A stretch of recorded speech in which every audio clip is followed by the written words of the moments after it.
Someone in the crowd said to him, "Teacher, tell my brother to divide the family inheritance with me." Jesus is interrupted by some numbskull, some crazy loony fruit tune guy, as he has us up in profound ionosphere of insight and life. He said, "Hey, teacher, would you tell my brother to divide his inheritance with me?" What a crazy time to interrupt our Lord. By the way, you can look through the life of Jesus and see all the times he was interrupted by something totally unrelated to what he was talking about, totally crazy and obscure. But look how Jesus handled it. Interesting. First of all, he put the guy in his place. He said, verse 14, "Man, who appointed me a judge or an arbiter over you?" What are you saying? That law is clearly established. What in the world, Fruit Loop, are you bringing this thing up about? But Jesus used the opportunity, verse 15, as he did every interruption. Then he said to them, "Beware, be on your guard against every form of greed." And he warns those who were listening to thousands against greed. You know, it's rare that any of us would admit, "Lord, forgive me of my greed." It's related to covetousness. It is an idol. What is an idol? Anything who takes the place of God is a counterfeit, and that becomes an idol. And greed is a big thing. Covetousness means not that I want that automobile that you drive, but I want your automobile. And the idol takes the place of God, and we're warned against greed can be an idol. What are some of the idols of our day and age? He said, "Beware," verse 15, chapter 12, Luke, "and be on your guard against every form of greed, for not even when one has an abundance does his life consist of his possessions." In other words, a lot of people are defined by their economic status. In other words, are you defined by your economic status? The Bible would teach us we're not defined by our possessions or our position. Stripped down to zero, what's left of you? What's left of me? Jesus says we can't be identified by our possessions, by our education, by our power, by our family, by being up or down in some kind of phony socioeconomic status ladder.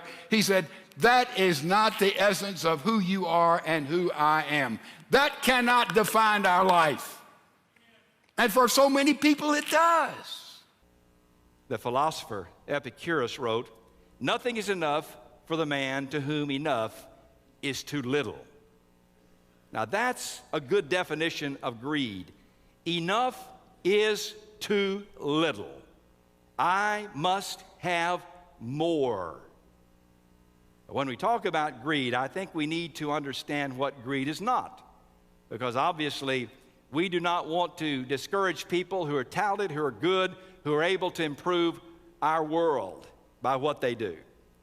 So let's look at what greed is not. Greed is not the simple desire or the need for things. Greed is not desire. Matthew 6:31 through 33, Jesus said, "So do not worry, saying, what shall we eat, or what shall we drink, or what shall we wear? For the pagans run after all these things." You can underline that. "And your heavenly Father knows that you need them.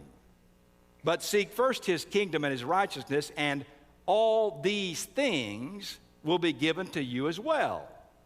So greed is not the desire or the need for things. God created us with emotions and appetites. This is part of what makes us human. It's part of what drives us to be productive people. It's part of what has driven America to be such a great country. So greed is not the simple human desire or need for things. Second, greed is not the gift of getting more.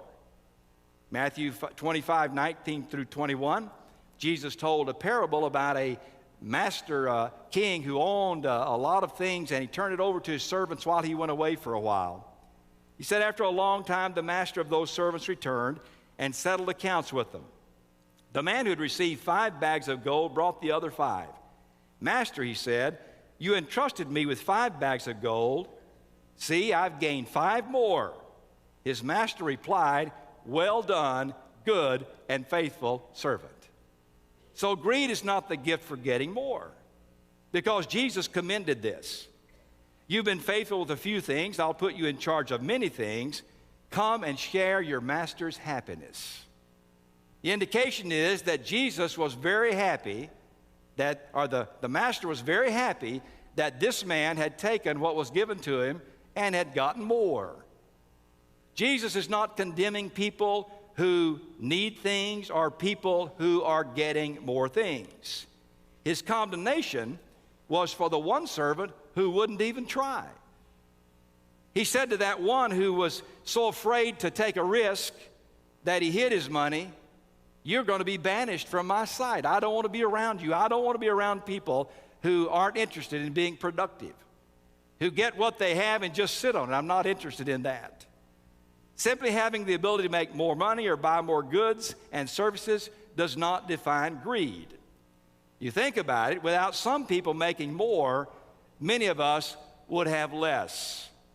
Jesus does not condemn the desire for things, nor does he condemn the gift or ability to get more. It's not how much we have, but how we use what we have. That's Jesus' interest. What Jesus does condemn is greed. So what is it? Let's take a look at it. The Greek word for greed is a compound word in the Greek New Testament. It means an overwhelming, pressing desire to have more, to grow, to become more. Greed is basically the gratification of my desires at the expense of the common good. When our oldest granddaughter Olivia was about 4 years of age, her brother, well, she may be a little older than that. Her brother Philip was probably about 2. We went to Amarillo where they lived, and we took a little wooden train set for them. It's small, nice track, little wooden cars on that train, ran on batteries. And we put that little train on the track, and Olivia was standing there, and Philip was standing on one side. And as that train came around and got to her, she took it off, and she started over again. And it would come to her, and she would take it off and start over again. She never let Philip see that train or pick up that train. Now that's greed.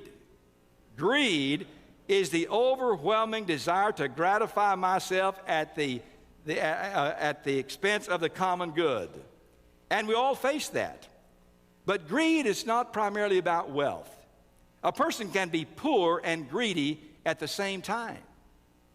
Greed is about the attitude, a matter of the heart. It has to do with what's at the center of our lives.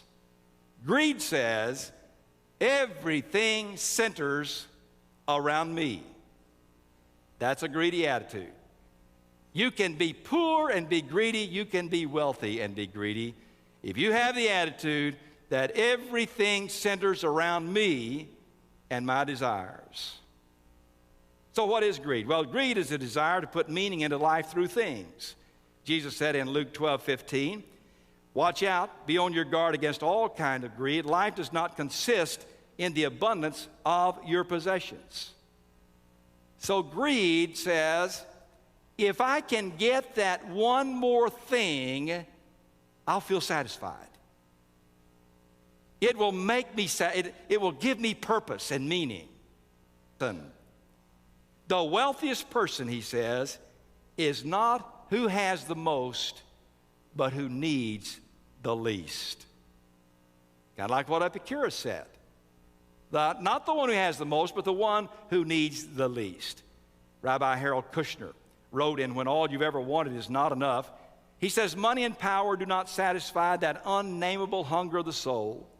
Even the rich and powerful find themselves yearning for something more. They know something the rest of us have yet to discover.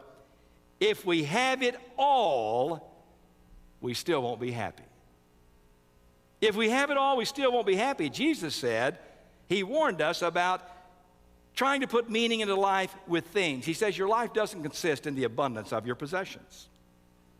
Greed not only is trying to bring meaning to your life through things, but greed is a desire to bring security to life through things.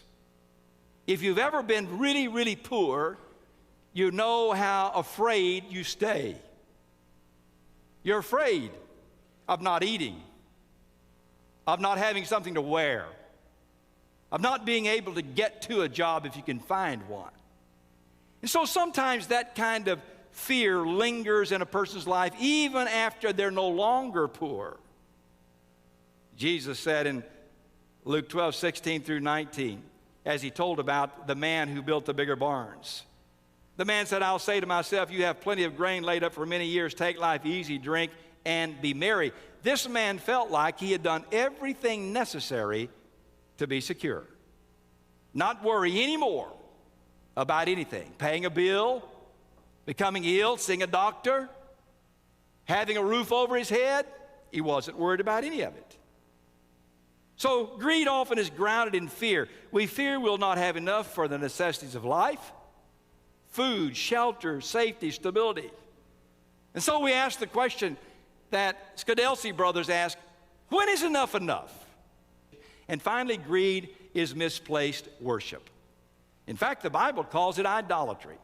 In Colossians chapter 3, verse 5, Paul says, put to death, therefore, whatever belongs to your earthly nature: sexual immorality, impurity, lust, evil desires, and greed, which is idolatry. Now, we don't think about breaking the 10 Commandments by being greedy, but that's exactly what we're doing. Our insatiable drive, not just to get things, but to keep things for ourselves, is idolatrous.